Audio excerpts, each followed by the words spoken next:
Vous connaissez cette histoire. Un homme déjà très misanthrope se retrouve piégé dans une journée sans fin. Il va devoir revivre encore et encore le même enchaînement d'événements, coincé dans un théâtre absurde où il est le seul à s'apercevoir de l'horreur de la situation. Un jour sans fin, Groundhog Day, est le film le plus connu du regretté Harold Ramis. Ce film est souvent cité comme l'exemple ultime du récit en boucle temporelle infinie. Alors, est-ce que le génie de ce film vient uniquement de cette mécanique narrative, cette boucle infinie ? C'est la raison pour laquelle il fascine encore aujourd'hui, mais derrière l'histoire de Phil Connors se cache autre chose, quelque chose de plus universel. Car ce film est bien plus qu'un simple concept ingénieux. On va le voir, c'est une véritable masterclass d'écriture. Et il aura fallu que Harold Ramis et le scénariste Danny Rubin nous donnent la clé pour comprendre pourquoi il fonctionne si bien. Et si je vous disais que Phil Connors, dans Un jour sans fin, et William Cage, dans Edge of Tomorrow, partagent bien plus qu'un simple destin de prisonnier temporel, et que, d'une certaine manière, Tom Cruise a passé une grande partie de sa carrière à jouer des personnages à la merci d'une boucle infinie ?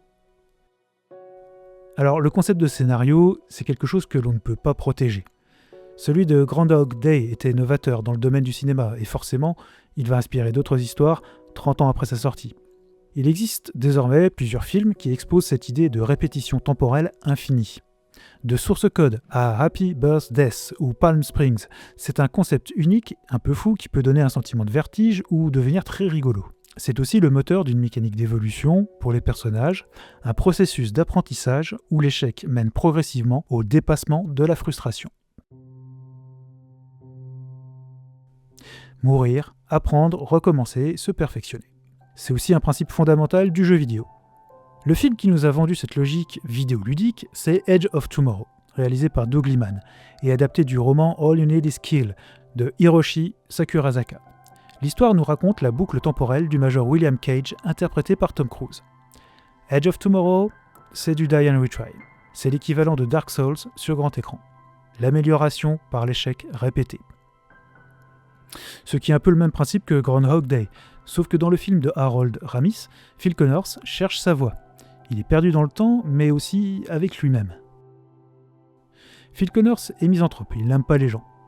Pour aller au bout de l'histoire, il faudra qu'il fasse beaucoup plus de travail sur lui-même que le major William Cage, qui lui, au début du film, est juste un trouillard. Mais les deux personnages devront passer par des étapes de colère, de renoncement, avant d'assimiler la situation, s'améliorer, vaincre l'ennemi, et ainsi terminer la boucle infinie. Ils vont le faire chacun à leur manière, mais selon une logique, une structure cachée, qui guide l'évolution de nos deux héros, sans que le spectateur ne s'en aperçoive. Et c'est là qu'on se rend compte qu'en 1994, Danny Rubin et Harold Ramis ne se sont pas contentés d'écrire une comédie fantastique. Ils l'ont dit eux-mêmes en interview.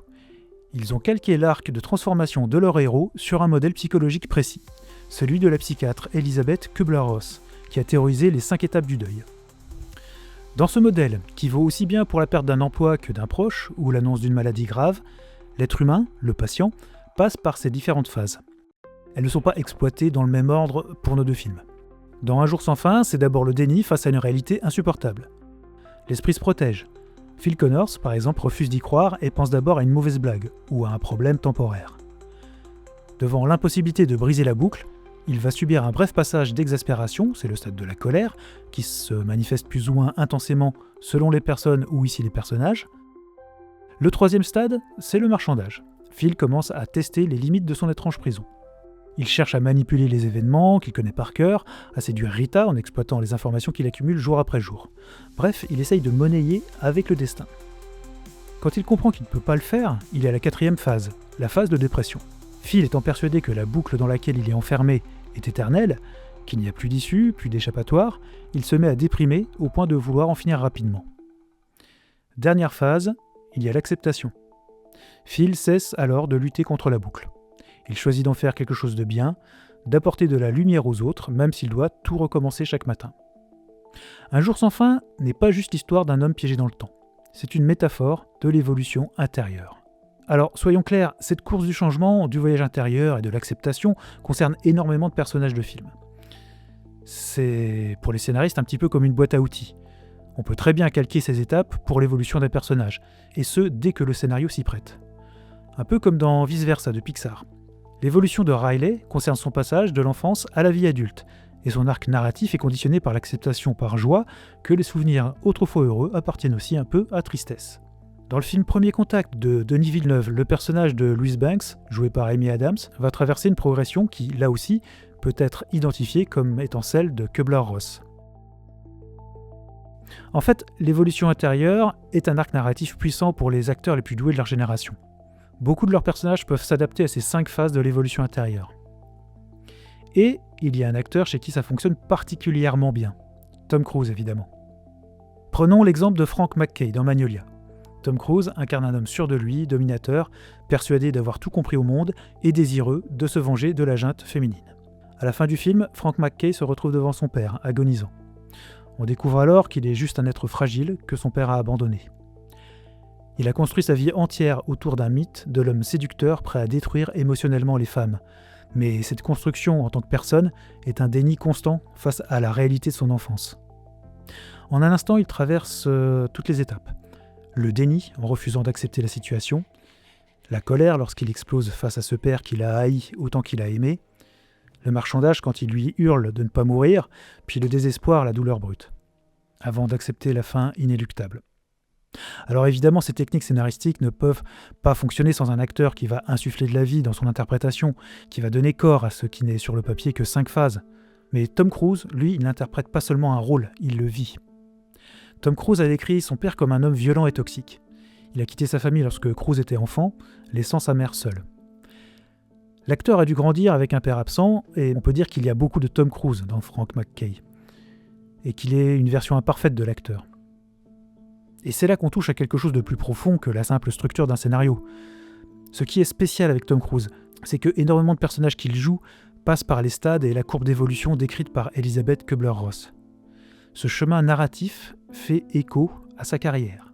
Le père de Tom Cruise a été un père absent puis démissionnaire. Son fils a voulu devenir acteur pour prouver au monde entier qu'il valait quelque chose, malgré une dyslexie qui l'a longtemps marginalisé étant enfant. L'ambition de Tom Cruise, son perfectionnisme, sa volonté de jouer les outsiders là où on ne l'attend pas, ont fait de lui l'acteur qu'il est devenu. Et beaucoup de personnages joués par Tom Cruise sont des versions imparfaites de lui-même.